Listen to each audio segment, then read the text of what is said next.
नमस्कार दोस्तों, आप सभी का स्वागत है हमारे इस आदिसागर यूट्यूब चैनल में। दोस्तों, छठ पूजा कब है? कैसे करें छठ पूजा?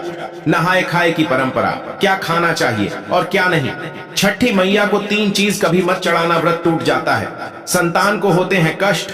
छठ में कौन से कपड़े पहनना चाहिए और कौन से नहीं, इस रंग के कपड़े कभी मत पहनना, व्रत टूट जाता है। छठी मैया को किस चीज का भोग नहीं लगाना चाहिए और छठ व्रत में कौन सी गलती नहीं करना चाहिए। और यदि जिनके घर के पास नदी या तालाब या गंगा या समुद्र नहीं है, तब वह क्या करें। और साथ ही जानिए 3 ऐसी महिलाएं हैं जिन्हें छठ का व्रत नहीं रखना चाहिए, छठ पूजा नहीं करना चाहिए।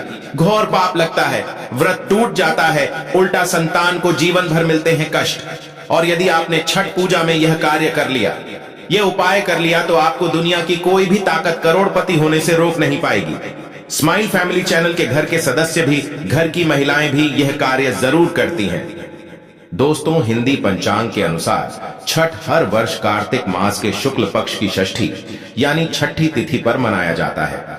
यह हमेशा दीपावली के 6 दिन बाद पड़ता है, जो नहाए खाए की परंपरा से प्रारंभ होता है। ये व्रत करने वाले व्रतधारी 36 घंटे तक निर्जला व्रत रखते हैं, जिसके बाद छठी मैया की आराधना और सूर्य देव को अर्घ्य देने के बाद इस व्रत का समापन किया जाता है। यदि संतान आपकी बार बार बीमार पड़ जाती है, सर्दी खांसी जुकाम, बार बार अस्पताल में बच्चा भर्ती होता है, उसके इंजेक्शन बार बार लगते हैं, बच्चों के शरीर पर सूजन आ जाती है, पैर में तकलीफ, शरीर में तकलीफ, तब ऐसे समय में उस स्त्री को छठ पूजा अवश्य करना चाहिए जिसकी संतान को कष्ट मिलते हैं। तब छठी मैया की कृपा से छठ माता स्वयं उस संतान की रक्षा करती है।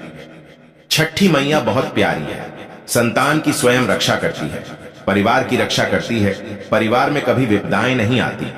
छठी माता का हृदय इतना कोमल है जिसकी आप कल्पना नहीं कर सकते। खासकर संतान दीर्घायु होती है, परिवार खुशहाल होता है, जीवन भर इतना सुख घर में बरसता है जिसकी आप कल्पना भी नहीं कर पाएंगे।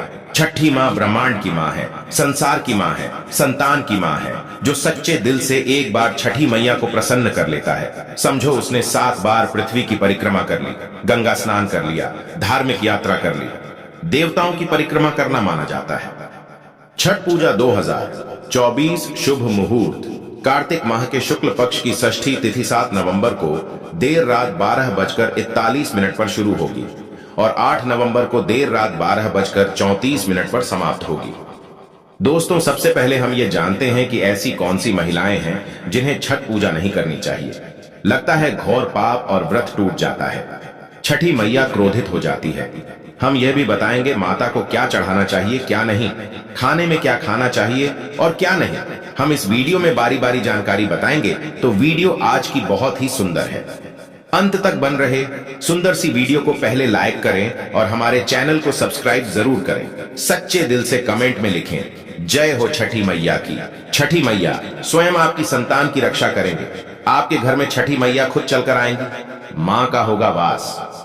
दोस्तों, छठ पूजा का व्रत ऐसी महिलाएं गलती से भी ना रखें, अन्यथा आपकी संतान की मृत्यु हो सकती है, पति पर भारी संकट आ सकते हैं, उल्टा पाप के भागीदार बन सकते हैं। ऐसी महिलाएं छठ पूजा से रहे दूर। दोस्तों, कार्तिक मास की षष्ठी को छठ मनाई जाती है।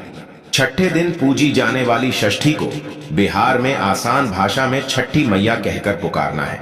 यह त्योहार अपितु महाराष्ट्र, झारखंड, उत्तर प्रदेश तथा पश्चिम बंगाल, यहां तक कि विदेशों में रहने वाली महिलाएं भी भली भांति इस पर्व को मानती हैं। मान्यता है कि छठ पूजा के दौरान पूजी जाने वाली यह माता सूर्य भगवान की बहन है, इसीलिए लोग सूर्य को अर्घ्य देकर छठ मैया को प्रसन्न करते हैं। वहीं धर्मशास्त्र और पुराणों में मां दुर्गा के छठे रूप कात्यायनी देवी को भी छठ माता का ही रूप माना जाता है। छठ मैया को संतान देने वाली माता के नाम से भी जाना जाता है। मान्यता है कि यह पर्व संतान के लिए मनाया जाता है। खासकर वो जोड़े जिन्हें संतान की प्राप्ति नहीं हुई है, तो वो छठ का व्रत रखते हैं। वहीं सभी अपने बच्चों की सुख शांति के लिए छठ मनाते हैं। लेकिन क्या आप जानते हैं कुछ ऐसी महिलाएं भी हैं जिन्हें छठ पूजा का व्रत गलती से भी नहीं रखना चाहिए। यह सबसे बड़ा घोर पाप माना जाता है। महिलाएं ऐसी गलती कभी ना करें। तो चलिए जानते हैं। देखिए, सबसे पहले अपनी राशि कमेंट बॉक्स में जरूर डाल दीजिएगा। यदि आपकी राशि के अनुसार हमारे पास कोई उपाय होगा तो वह आकर हम आपके कमेंट के रिप्लाई में बता देंगे। और हाँ, एक लायक जरूर करें। जय हो छठी मियाँ की। दोस्तों, शास्त्रों के अनुसार जो लोग अधूरी शादी करते हैं वह शास्त्र का अपमान करते हैं। अधूरी शादी जैसे कि कोर्ट मैरिज और शादी के बिना ही संतान की उत्पत्ति कर देना सबसे बड़ा पाप है।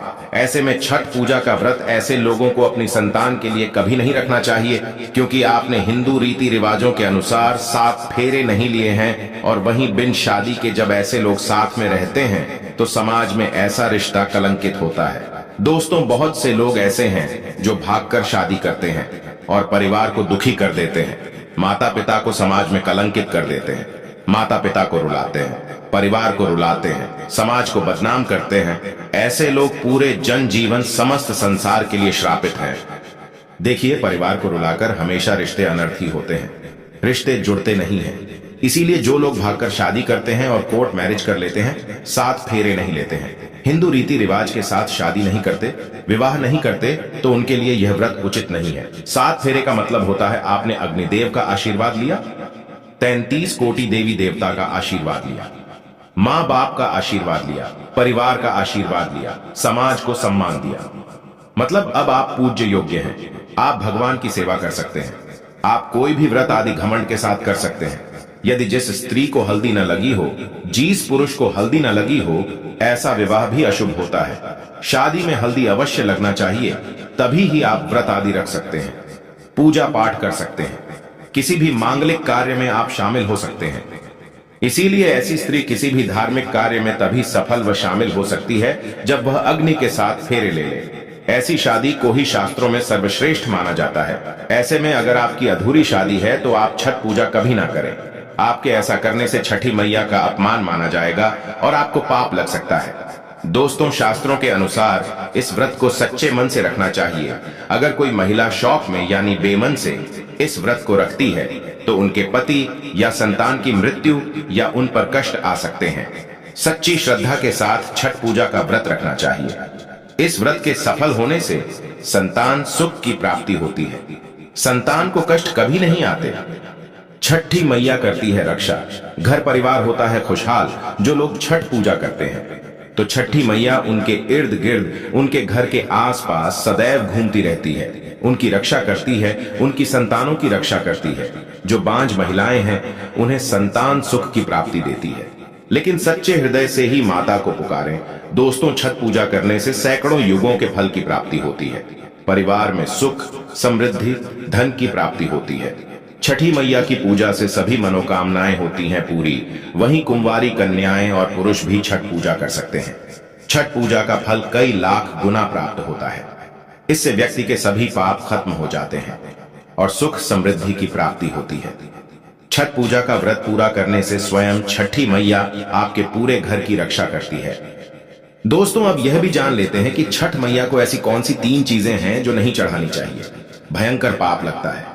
दोस्तों, नंबर 1, सूर्य भगवान को अर्घ्य देने के लिए तांबे का लौटा ही प्रयोग करें, लेकिन भूलकर भी चांदी, स्टील, शीशा और प्लास्टिक के बर्तन से अर्घ्य नहीं देना चाहिए, इससे व्रत टूट सकता है। दोस्तों, नंबर 2, व्रत के दौरान घर में कभी भी मांसाहारी न बनाएं और ना ही परिवार में किसी को खाने दें। जो लोग इस दिन लहसुन, प्याज का खाना बनाते हैं और खाते हैं तो उन्हें छठी मैया उल्टा बर्बाद कर देती है, श्राप दे देती है। इस दिन छठी मैया को भोग लगता है, तो घर में यदि आपके परिवार में किसी ने व्रत रखा है तो आप भी लहसुन प्याज का इस्तेमाल ना करें। आप किसी और दिन को खा सकते हैं, लेकिन मांस, मदिरा, लहसुन, प्याज आदि ना खाएं। मान लीजिए छठ व्रत आपकी बहन ने रखा है और आप दूर भी रहते हैं, तब भी आप लहसुन प्याज ना खाएं, नहीं तो उनका व्रत टूट सकता है। साथ ही साथ व्रत के दौरान घर में मदिरा आदि और धूम्रपान भी नहीं करना चाहिए। दोस्तों, नंबर 3, छठी मैया का प्रसाद बहुत ही शुद्धता के साथ बनाया जाता है। उनका प्रसाद हमेशा ऐसे चूल्हे पर बनाएं जिसे ताजी लेपा गया हो। यदि गैस पर बना रहे हो तो गैस स्टोव को अच्छी तरह से धो लें। पहले से बने चूल्हे पर कभी प्रसाद ना बनाएं, इसके लिए नया चूल्हा ही बनाएं।